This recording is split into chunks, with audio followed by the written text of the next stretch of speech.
This is how I was able to heal from attachments. Many years ago, failed relationship after failed relationship, there was a theme of who I was within the relationship dynamic.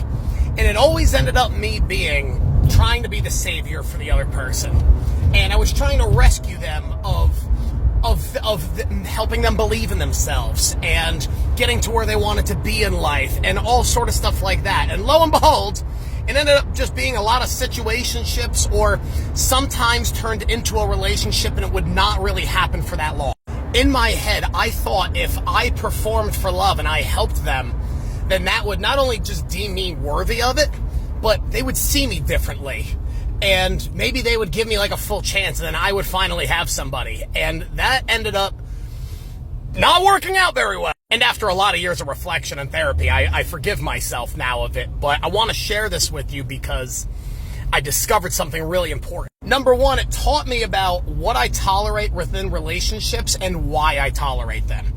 Again, that took a lot of self-reflection, therapy, talks with God, talking with people who I trust to seek advice from, who I saw as, who they had wisdom in other areas of life that I didn't. Started setting in better boundaries with myself and others. And if you're listening, that is a practice. So don't just think it all of a sudden happens for you one day and then you just go hyper independent. Boundaries are a practice because our vulnerability to life and experiences is constantly at harmony and is always active. So boundaries is something that you have to move. Number two, and this is what got me.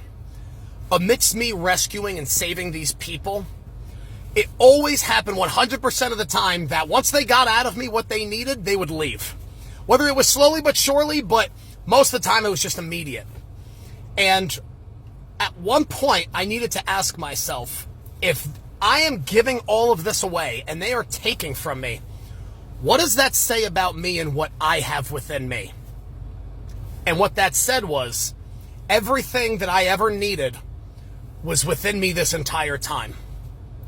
Love, worthiness, greatness, all of these things resided within me all this time.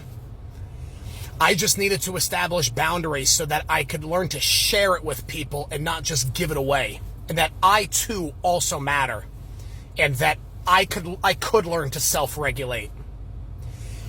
And instead of chasing greatness and love outside of myself, that I just knew it was within me the entire time.